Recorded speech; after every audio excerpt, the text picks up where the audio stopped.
السلام عليكم. كان محبوبا في أوساط عشيرته، وهذه المحبة انتقلت إلى كل الشعب الإريتري لمواقفه الوطنية ودفاعه عن الشعب الإريتري وممتلكاته. نتحدث عن المناضل بادما كاسو، الذي ولد في عام 1889، حيث ينحدر من قومية الكوناما، والتي تعيش في وسط إريتريا الحبيبة. تلقى بادما تعليمه في مدرسة الفنون والآداب، والتي أقامها الإيطاليون في كرن، وبعد أن أكمل تعليمه مباشرة تم تعيينه كمترجم في منطقة بارنتو. بعدها تنقل في عدد من المدن والمناطق، كان آخرها تسني، ثم عينته الحكومة الإيطالية كناظر لقومية الكوناما في عام 1933.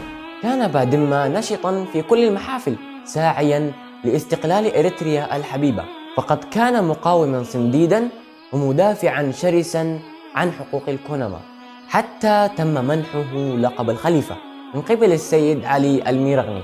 كما أن له علاقات ممتدة مع المناضل التاريخي وبطلنا المغوار حامد عواته، حيث كان ينزل عندهم البطل عواته في منطقة تسني.